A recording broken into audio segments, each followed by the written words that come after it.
Mehndi artist உங்ககிட்ட ஒரு கேள்வி குனிஞ்சு போட்டுக்கிட்டே பதில் சொல்லு. சரி சொல்லு. எப்பா பார்த்தாலும் நல்ல பாம்பாட்டம் நிமிந்து காமிச்சுக்கிட்டு மூஞ்ச. சரி, அதாவது இப்ப உள்ள காதல் நீ எல்லாம் வந்து தூக்கிக்கிட்ட இல்லையா? இப்ப உள்ள லவ் பத்தி என்ன நினைக்கிறேன்?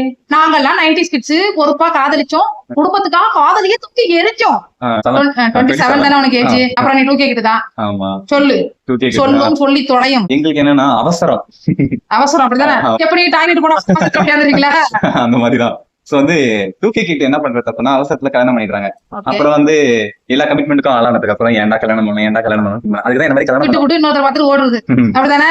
நாங்க வந்து மாமியாருக்கு பயந்து, மாமனாருக்கு பயந்து, புருஷனுக்கு பயந்து, கொடுமைகள், வரதட்சணை கொடுமை, புள்ள பிக்கலன்னா அது ஒரு கொடுமை, புருஷனை கவனிக்கலாம் ஒரு கொடுமை, எல்லாத்துக்கும் ஒரு பெண்ணுன்னா பூமி நோகாம நடக்கணும்னு அடக்கம் ஒட்டக்கம் ஆரோக்கியம் அடக்கம்னு சொல்லி நாங்க வாழ்ந்தோம்.